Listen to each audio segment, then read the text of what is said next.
Bom dia, boa tarde, boa noite, gente. Vamos para a nossa próxima aulinha, né? Falando aí, continuando o trabalho que a gente vem montando aí, seguindo cronologicamente. Volto a ressaltar, sempre digo, vou repetir mais uma vez. É importante, muito importante, que você acompanhe todas as nossas aulas que a gente vem trabalhando antes. Porque para você entender a aula que a gente vai trabalhar hoje, depende diretamente do conteúdo que a gente trabalhou na nossa aula anterior. Então, dessa forma, antes de assistir essa aulinha, vai lá no nosso Google Classroom e assiste as aulas anteriores, resolve os exercícios e aí depois você vem para essa, tá? Porque para você entender essa aqui, você precisa da aula anterior. Para você entender a anterior, você precisa da anterior. Então não tem jeito, tá? Você tem que pegar e acompanhar tudo, tá? Então vamos lá. Na última aula, a gente estava trabalhando o que a gente chamou de América pré-colombiana, certo? Vocês lembram o que seria a América pré-colombiana? O que significa esse termo? Eu passei uma atividadezinha para vocês fazerem uma pesquisa e vocês me responderem aí de maneira geral como que esses espanhóis vão conseguir dominar de forma tão rápida, de forma tão brutal, essas sociedades aqui tão avançadas que a gente viu que eram ser tão avançadas, certo? Então vamos lá. Essa aula vai se iniciar a partir desse diálogo, dessa conversa. Então você já deve ter absorvido algum conteúdo, você já deve ter alguma bagagenzinha, tá? E aí vamos lá. Como é que isso se dá, gente? Primeira coisa, a gente olhou para essas sociedades e o que a gente falou muito é que na maioria delas não eram muito centralizadas, certo? Elas eram através de formação de alianças. E, inclusive os incas e os astecas, que são os povos que aqui estão quando os espanhóis chegam, eles tinham dominado e subjugavam muitos outros povos, muitas outras etnias que ali habitavam. Inclusive a gente falou, eu ressaltei na outra aula, que era importante a gente saber que não existiam só os astecas e os incas aqui. Haviam ainda muitas outras civilizações, certo? Isso é importante de saber, porque muitas dessas outras sociedades, tribos, etc., tá? Elas são até rivais ou antagônicas a essas sociedades, os astecas e os incas, tá? Mas eles acabam obedecendo pela dominação. Então é importante a gente ter isso em mente. Quando esses impérios eles caem, eles não são tão sólidos assim, na verdade. Já tinham muitos problemas internos. Né? Lembra quando a gente estava falando lá de Roma Antiga, que Roma chega a cair? Né? E a gente viu que, na verdade, Roma não cai só pelos ataques bárbaros. Roma também apresentava problemas internos. Aqui não vai ser diferente. Essas sociedades já apresentarão problemas internos e, por isso, elas vão acabar sendo destruídas. Na verdade, não é só por isso, mas isso é um dos elementos. É importante entender que é só os elementos, tá? Então, vamos lá. Quando os espanhóis chegam aqui, a gente tem que entender que a chegada desses espanhóis vai provocar um choque cultural muito grande entre essas duas civilizações. Óbvio, né, eu tinha a chegada de animais aqui nunca vistos, eu tinha a chegada de arma de fogo, elementos que aqui nunca tinham visto. Esses índios, esses nativos nunca tinham presenciado essas coisas. Então para eles era um choque cultural muito grande, tá? Isso também é outro elemento. E de forma geral, os espanhóis eles já estavam mais acostumados com essa troca cultural, tá? Então tenham isso em mente para a gente começar a trabalhar essa aula, tá? Esse conteúdo, certo? Então aqui o slide ele é o mesmo, tá? Que a gente acabou trabalhando na nossa aula anterior, certo? Porque é um conteúdo interligado, mas são processos diferentes, certo? A colonização espanhola na América ela começa com a chegada de Cristóvão Colombo nas Antilhas, né? Em 1492, Colombo procurando um novo caminho para as Índias, né? A gente estava vendo o processo de navegação. Ele vai querer contornar o globo e acaba chegando aqui na América, certo? Ok. Com isso em mente, chegando na América, ele vai se estabelecer lá na onde a gente chama Península Caribenha, tá? Essa Península Caribenha, deixa eu botar no mapa aqui, tá? Aqui é o contexto das grandes navegações na época, tá? A gente viu aqui todo o processo de expansão marítima portuguesa, tá? O périplo africano, etc. E aí, aqui são as navegações da Espanha, correto? A Espanha, ela vai fazer a terceira, quarta viagem e vai se estabelecer aqui, ó, esse território aqui que a gente chama de Península Caribenha, onde hoje é o Cuba e o Haiti. E ali, desde o início, a Espanha, desde 1494, até mais ou menos 1510, aproximadamente, ela vai ficar por ali procurando ouro e não vai encontrar, tá? E aí, a partir dali, ela vai querer interiorizar a sua colonização, a partir daí, não encontrando ouro nesse território. E aí sim, ela vai vir aqui para a região da América Central, correto? E aí, uma vez que ela vem para essa América Central, ela vai encontrar, né, há relatos aí, de que ela já é recebida com hostilidade pelos nativos, né? São recebidos a flechada e tal. Eles voltam para Cuba, onde é Cuba, né? Que era o centro onde estavam fazendo esse processo de expansão, tá? É o núcleo. E lá eles vão informar que encontraram sociedades muito mais avançadas do que eles estavam habituados a encontrar, certo? E a partir daí, a gente vai ver o início do processo de dominação, correto? O primeiro deles vai ser liderado por um carinha chamado Hernán Cortés, tá? Hernán Cortés. E vai ser concluído em 1519, tá? O Cortés é um cara que ele vai acreditar que existe ouro no interior do continente. E com isso ele vai vir fazer suas expedições. Ele vai ganhar uma expedição de exploração, direito de explorar esse território para buscar ouro, metais preciosos, certo? Ele vai ter muita sorte nesse início já, porque ele vai conseguir várias pessoas, vários voluntários para essa expedição, então ele vai começar com muito mais gente do que inicialmente estava previsto, tá? E nessa exploração ele vai já encontrar sociedades organizadas, os astecas, tá? Não diretamente os astecas, mas ou sociedades ligadas a eles ou outros corpos, né? Como a gente viu, eram alianças, não eram um estado totalmente centralizado, tá? Então, vendo essas alianças, né, ele vai ver que eles utilizavam a indumentária de ouro, sabiam moldar o metal. E isso aí vai ser importantíssimo, porque vai aumentar a vontade de querer dominar para conquistar o ouro. O ouro é a coisa mais valiosa nesse período, tá? Ele vai entrar em contato com uma vila, né? Ele chega a entrar em contato com uma vila. Essa vila, por sua vez, vai o receber de forma muito amistosa. Essa vila era inimiga dos astecas. É importante entender isso, certo?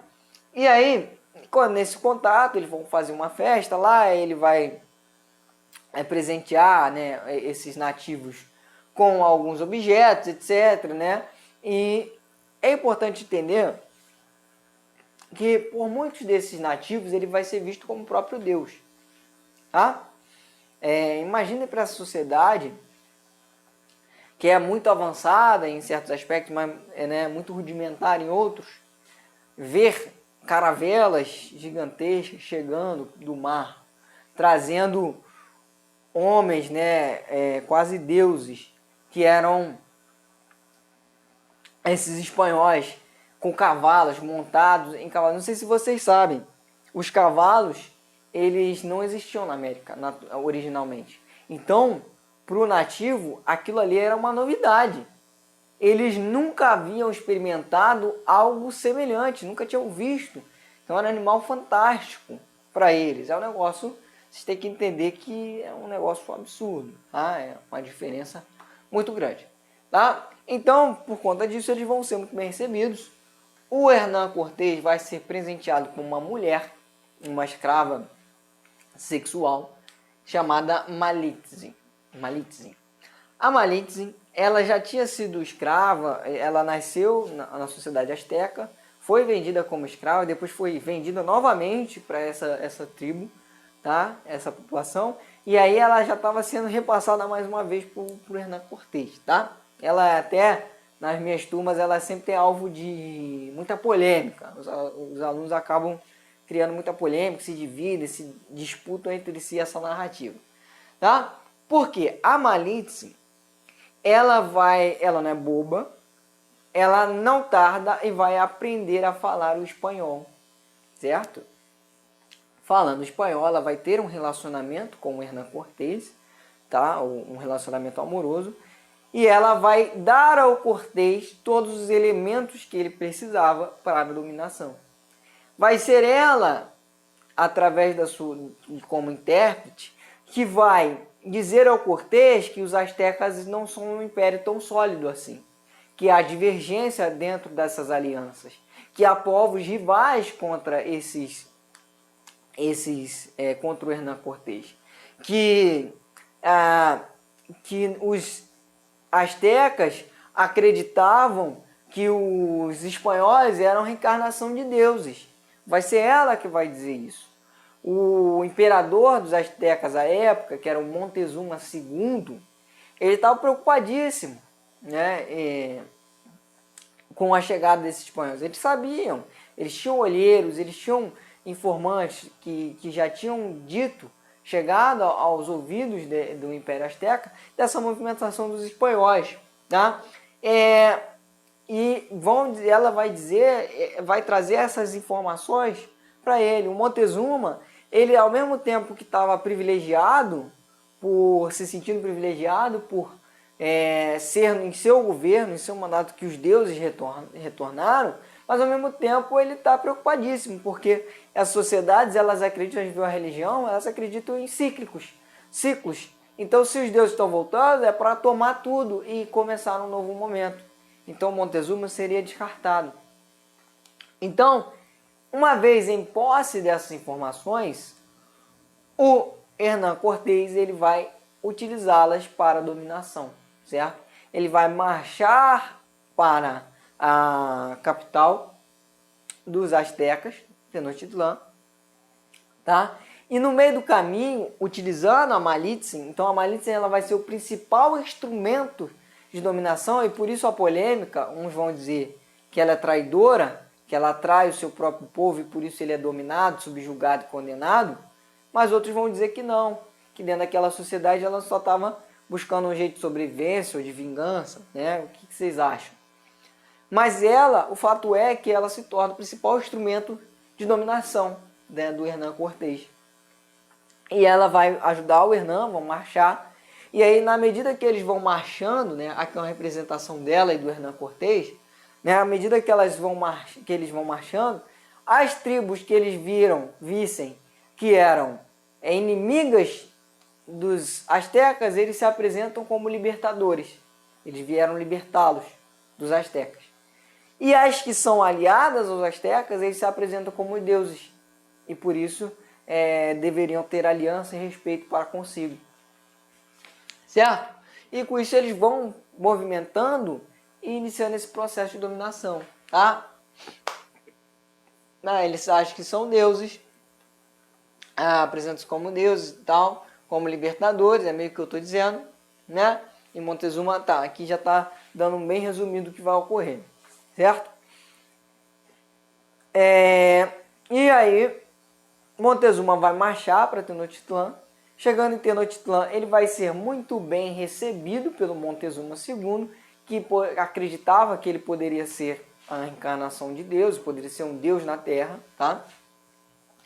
Montezuma vai tratar ele de forma muito boa, vai dar um lugar no palácio, etc, né? Vai dar adorno, ouro, um monte de coisa, né? Vão reunir ouro pra caramba e dar para esses espanhóis, né? Na expedição que estava com o Hernán Cortés.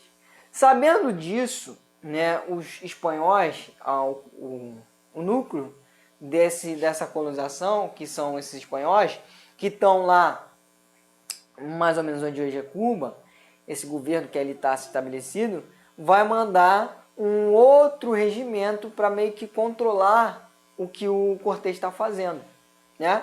E aí vão mandar essa sedição para lá, para encontrar Cortés, e Cortés vai ficar sabendo disso, e em determinado momento ele se afasta, né, com uma parte das suas tropas se proteger para conversar. Ele chega para falar com essa, né, com esse destacamento que veio ali para mandar ele de volta. Ele suborna a galera com ouro que ele já tinha conseguido em Tenochtitlan. Essa galera se une a ele, só que quando ele retorna, os soldados espanhóis que tinham sido deixados ali em Tenochtitlan, eles tinham feito tanta besteira, eles tinham causado tanta confusão, que aquelas lideranças de sacerdotes estavam querendo a cabeça desses espanhóis.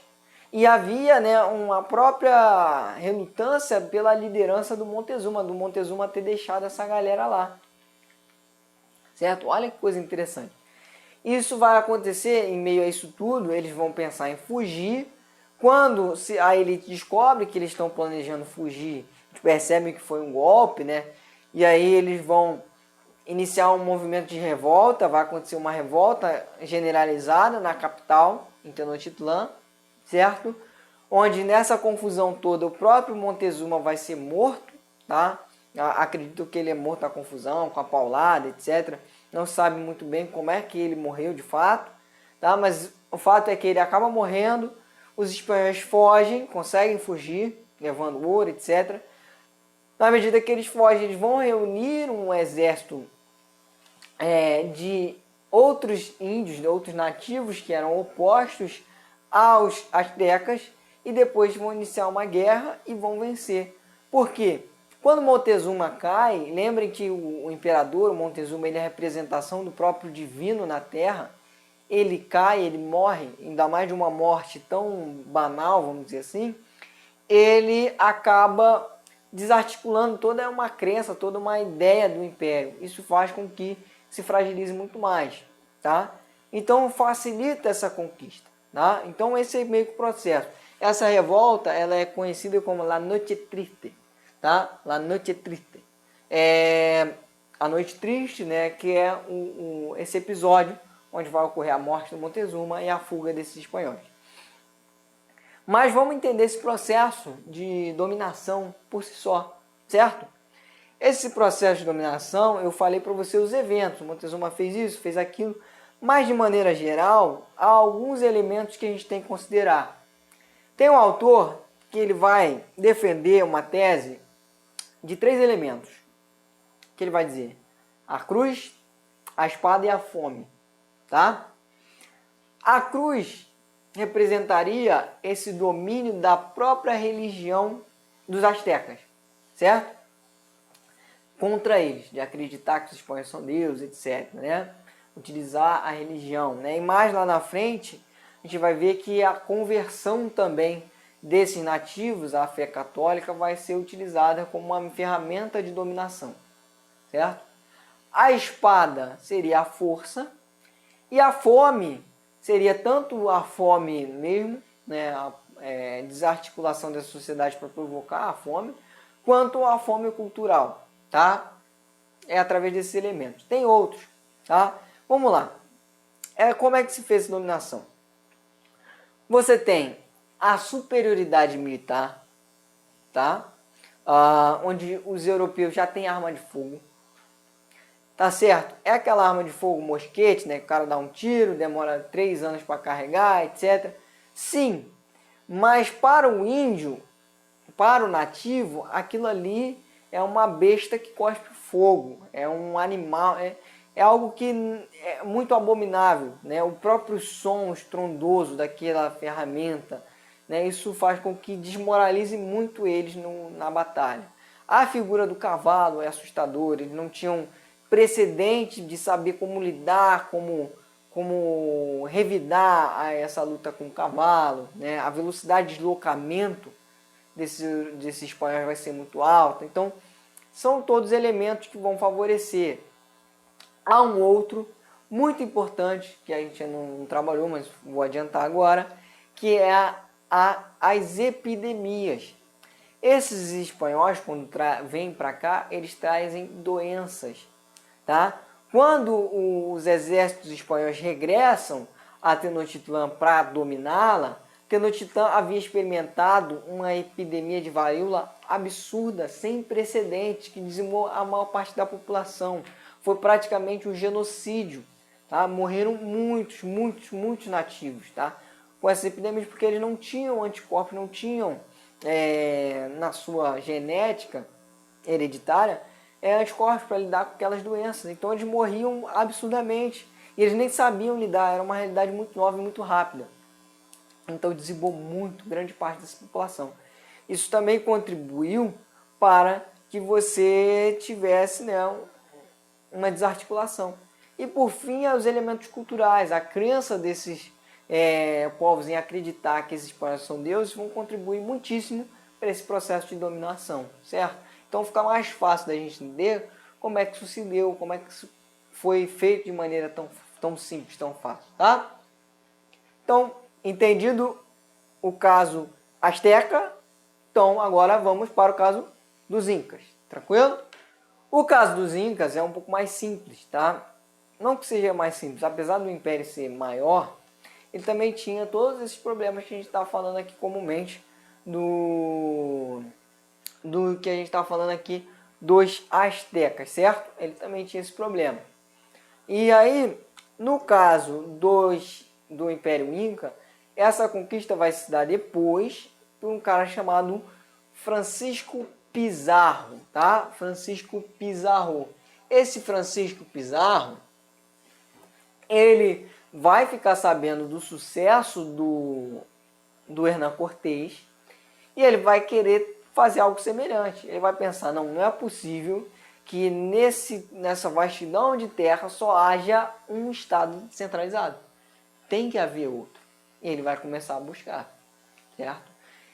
Então, a expedição do Pizarro é muito menor nesse sentido do que a do Hernán Cortés.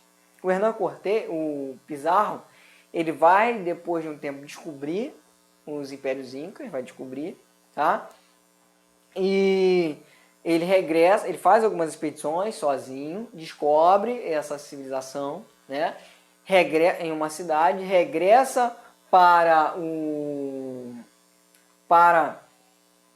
os colônios espanhóis e vai, na surdina, né? Não vai dizer para o governo espanhol que achou isso, ele vai buscar voluntários para esse processo aí de desprendimento. Ele vai levantar esse 143, tem pessoas que vão falar 143, outros vão falar 147, 150, mas é por volta desse número de pessoas voluntários para esse processo de conquista, certo?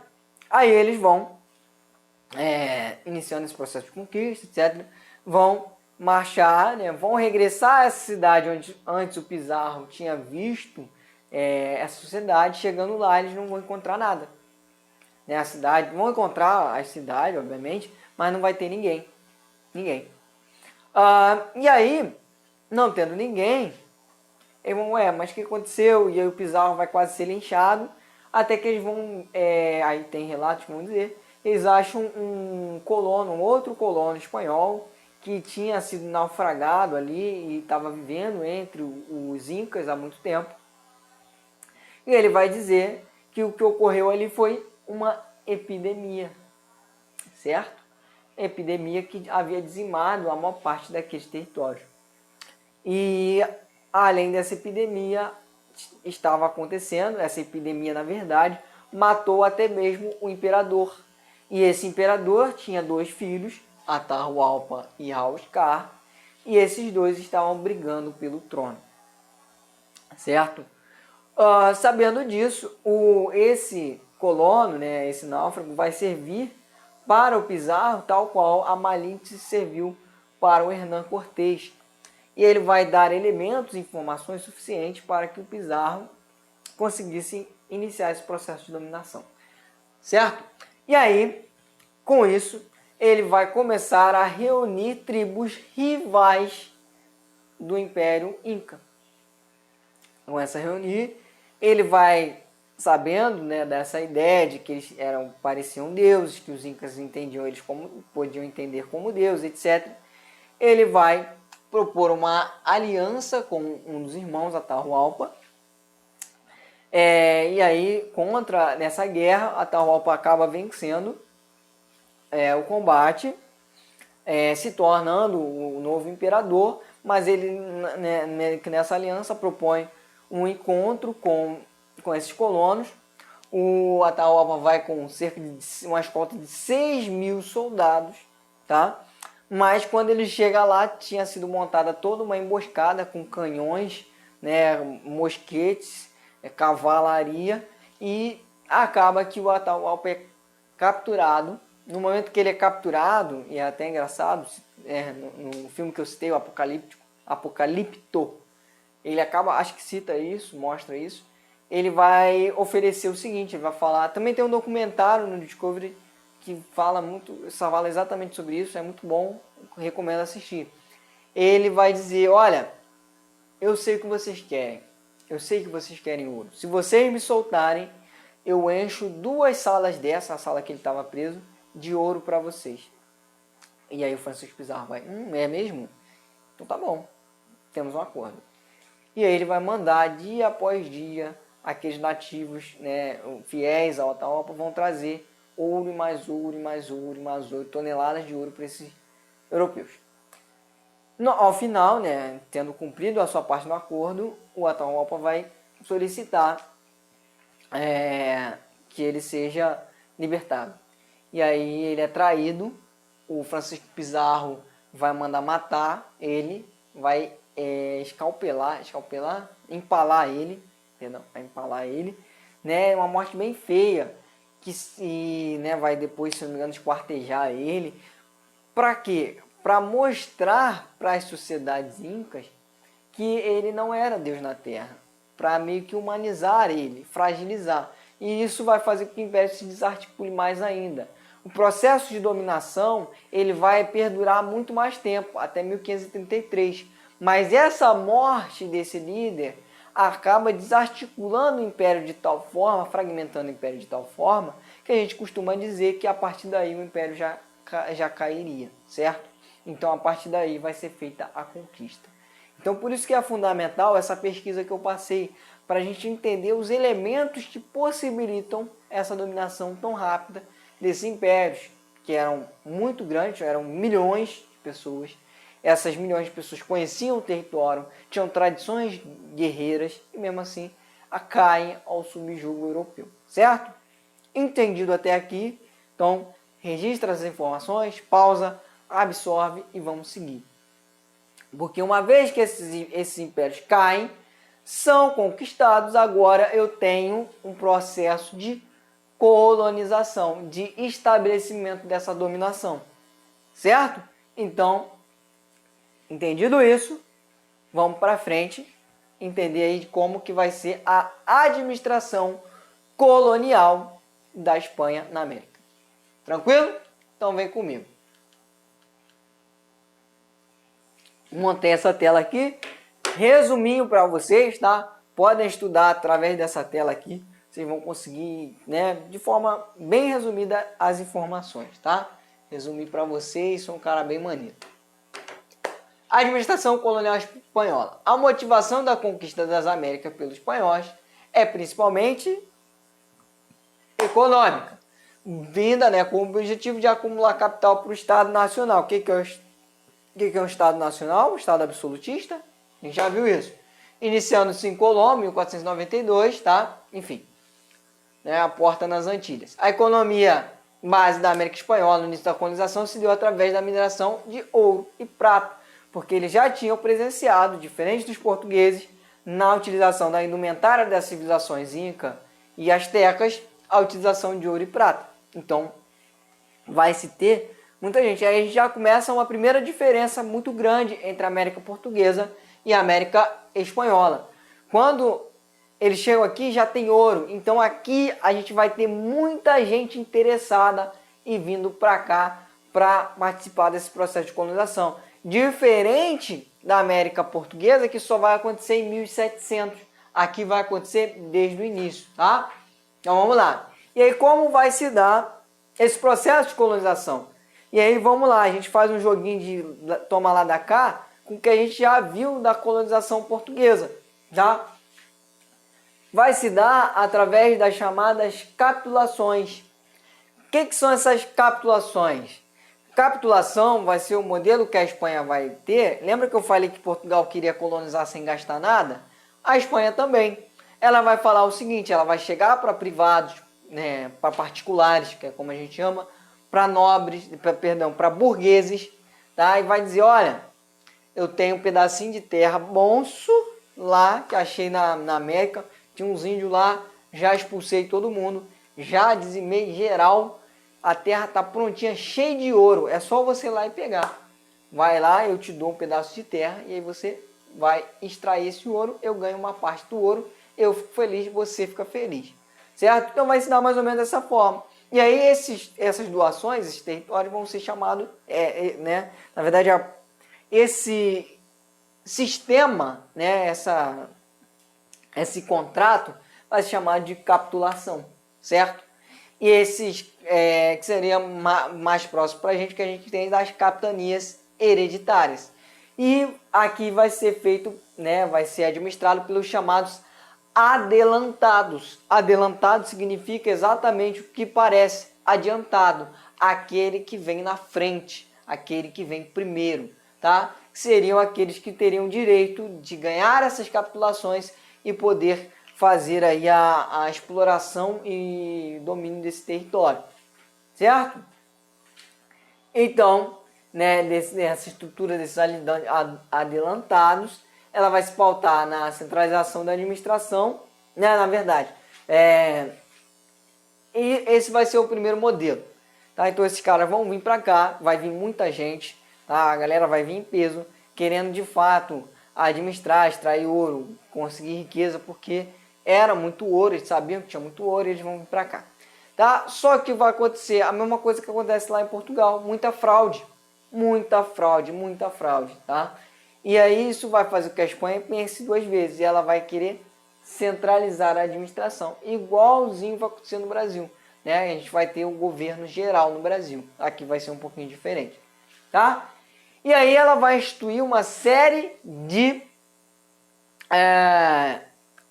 estruturas administrativas para evitar essas fraudes, afinal está tendo ouro, né? Então se tem uma preocupação muito grande em conseguir esse ouro, tá? A primeira delas que a gente vai falar é La Casa de Contratación, ou a Casa de Contratação, tá? Tem por objetivo fiscalizar as atividades econômicas e cobrança de tributos. Contudo, porém, entretanto, todavia, a Espanha ela vai ter muito medo desde o início, tá? De fraude ou de, né, querer controlar muito esse ouro. Afinal, é uma atividade muito lucrativa. Então, desde o início, ela vai fazer essa casa de contratação. E essa casa de contratação, ela vai ficar aqui na América? Não. Ela vai ficar lá na Espanha, na cidade de Sevilha, que é a primeira cidade aqui mais próxima entre, né, em contato com o mar do litoral, virado para a América, tá? Aqui o mapa aqui, Sevilha e a Espanha, certo? Por que vai ser em Sevilha? Para evitar qualquer contestação por parte dos colonos. As leis, as regras, as determinações já chegavam aqui prontas, cabia a ele a acatar. Mesmo que ele quisesse protelar, falar, não gostei disso, o imposto está muito caro, não quero. Ele vai ter que mandar uma carta, a carta vai para a Espanha, vai demorar 2, 3 meses para chegar, e depois mais 2, 3 meses para voltar outra resposta. Então, meio que facilita que as determinações sejam cumpridas nesse sentido. Na verdade, não que elas sejam cumpridas, mas que elas sejam, não sejam questionadas, tá?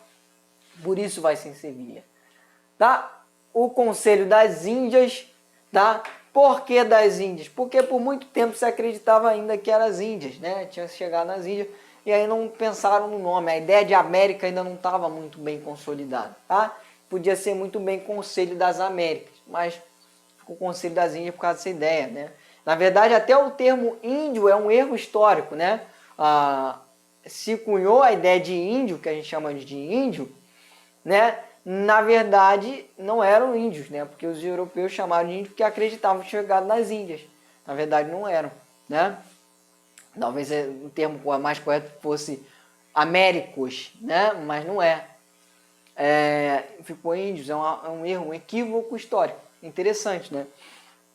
Mas enfim, é a mesma lógica aqui. Esse Conselho das Índias, ele controlaria todo o processo administrativo da colonização, câmaras municipais para a administração das cidades que elas vão sendo criadas. Então, ela vai tomar todas essas decisões, ela também vai ficar em Sevilha, tá? No contexto da centralização dessas administração, a gente vai ter a constituição, né, dos chamados vice-reinados, que terão os vice-reis, muito semelhante à estrutura que a gente vai ter aqui dos governadores gerais, tranquilo? E aí, com você, vai ter o vice-reinado da Nova Espanha, que hoje é onde fica o México, vice-reinado da Nova Granada, que é onde hoje fica a Colômbia e o Equador, do Peru, onde hoje fica o Peru e a Bolívia, e da Prata, onde fica Paraguai, Uruguai e Argentina, tá? Tranquilo até aí? Então vamos seguindo. As capitanias gerais, tá? Que vão ser também estruturas de controle, de administração, que vão ser menores. Os vice-reinados, eles são muito grandes, é muito difícil de administrar. Então a gente tem essas outras capitanias gerais que vão fazer essa administração de territórios mais isolados, como por exemplo Cuba, Guatemala, Chile e Venezuela, que eram territórios mais isolados. Elas serviriam... Perdão, deixa eu tomar um pouco d'água. Elas serviriam como, mais ou menos, a gente tem as câmaras municipais aqui, tá?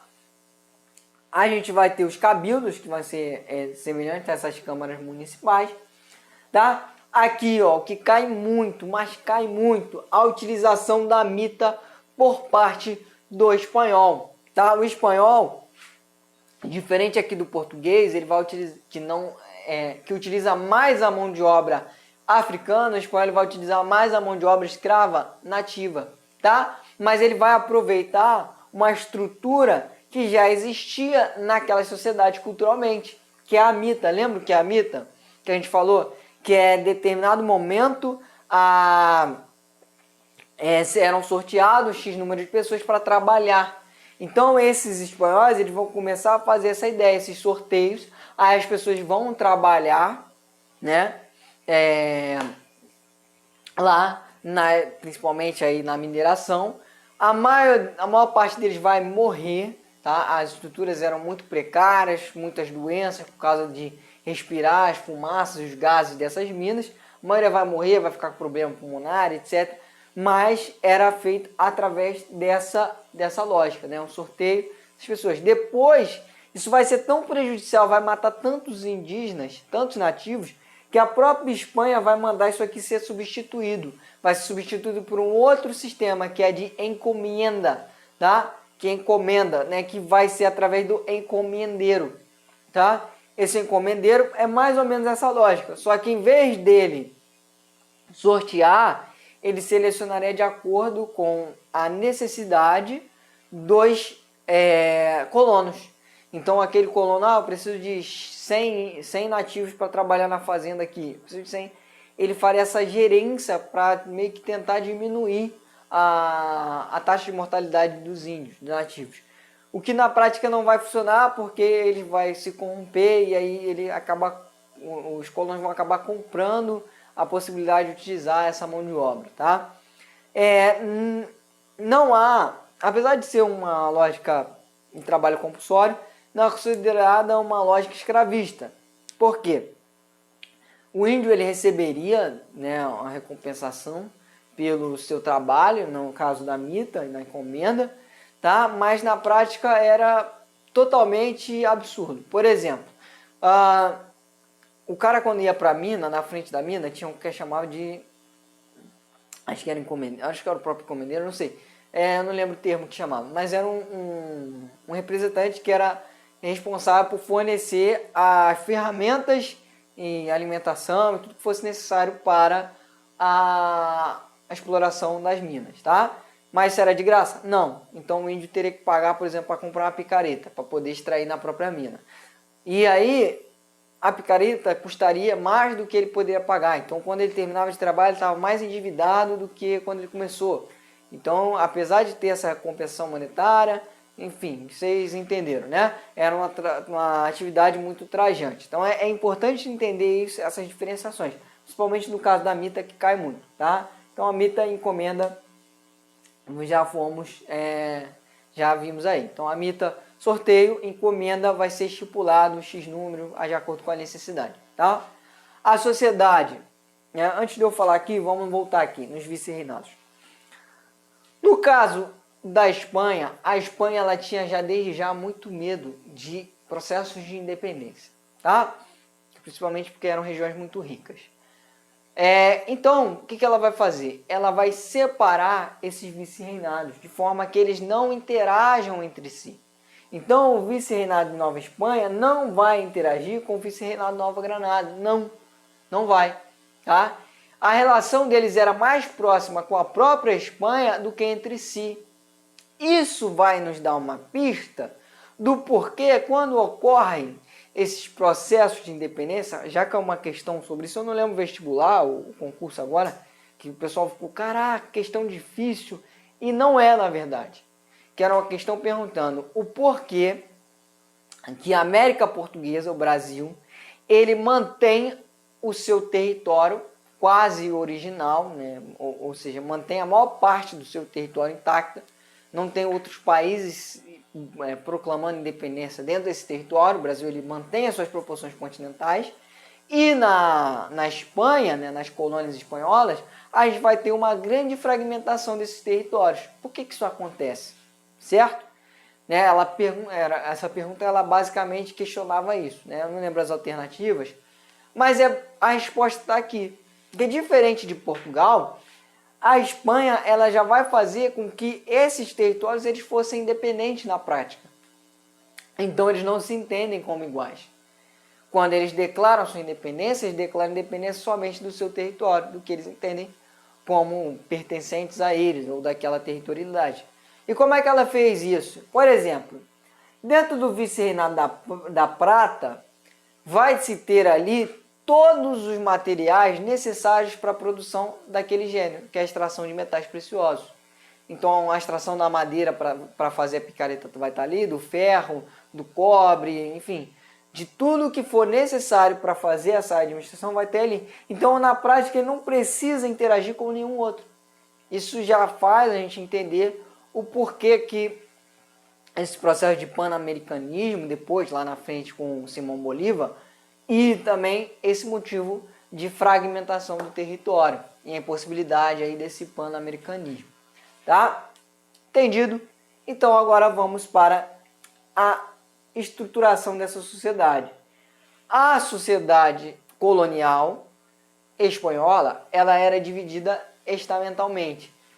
E aí a gente tinha, né, de ordem, né, do topo da pirâmide para baixo, os chapetones compondo o alto da hierarquia dessa sociedade.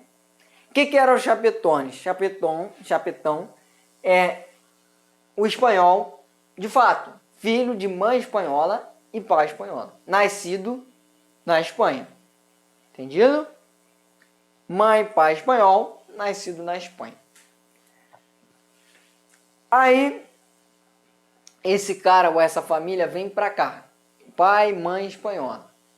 Eles vêm para a América para fazer esse processo de colonização. E aí eles têm um filho aqui na América. Esse filho vai ser um crioulo, porque ele é filho de pai e mãe espanhol, nascido na América, tá? E aí tem os mestiços, que aí é pai espanhol e mãe nativa, certo? Ou uma mãe já crioulo, né? Ou seja, alguém que é espanhol, pai e mãe, mas nasceu na América. Então, se ele, né, tiver uma relação com um chapetão e tiver um filho, ele já vai ser considerado um mestiço e já desce na hierarquia, tá? E na base aqui, os negros e índios, negros e nativos, tá? Então, é importantíssimo frisar, é importantíssimo entender que há uma divisão dentro da elite colonial, que hierarquiza a própria elite colonial. Isso aqui vai dar um problema danado. Por quê? Tá? Inclusive, esse vai ser um dos motivos da Espanha querer fazer universidades aqui, para que essa elite aqui, os crioulos, os mestiços, não quisessem voltar para a Espanha, para eles ficarem na colônia. Tá?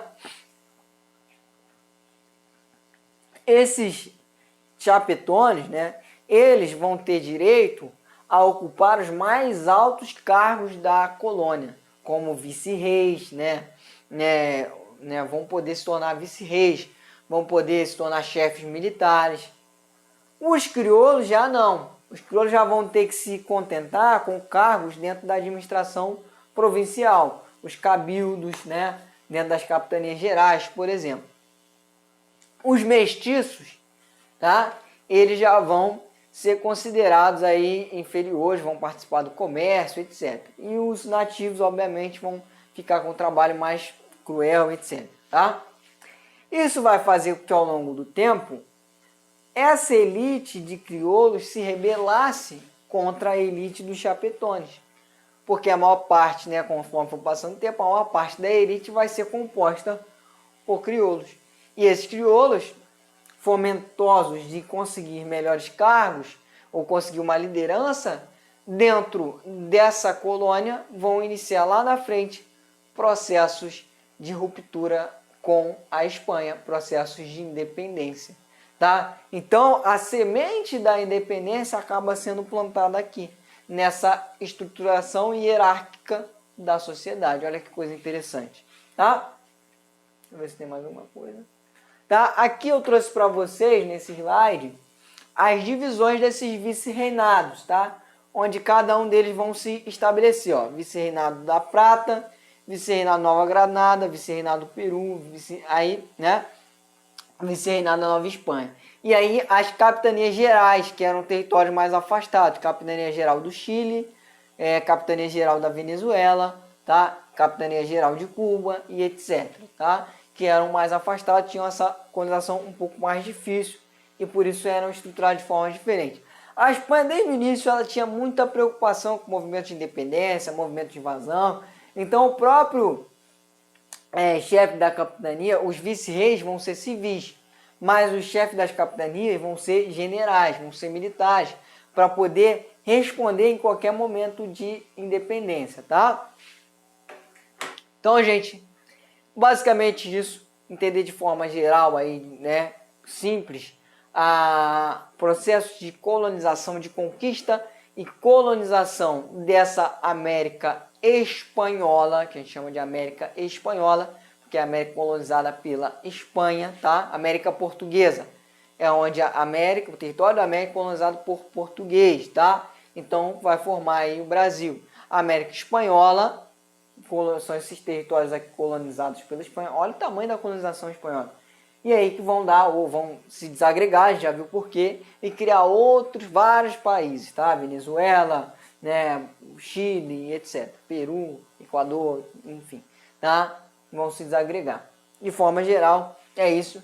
Eu proponho que vocês façam um exercício aí de comparação, de buscar esses elementos que são diferentes entre a colonização espanhola e a colonização portuguesa, tá? Ajuda a gente a ficar mais claro nas ideias, esses processos, tranquilo?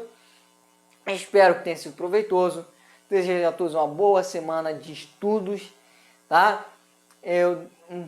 Vamos continuar trabalhando aí a partir dessa colonização, tá? A próxima aula provavelmente a gente volta para a Europa, vamos começar a trabalhar as revoluções ilustradas, o processo iluminista, a Revolução Francesa, tá? Posteriormente a gente volta para o Brasil, vou ver se eu consigo dividir para ter aula Brasil, aula História Geral, tranquilo? Então, um bom dia, boa tarde, boa noite, não sei quando você está vendo aí, até a próxima!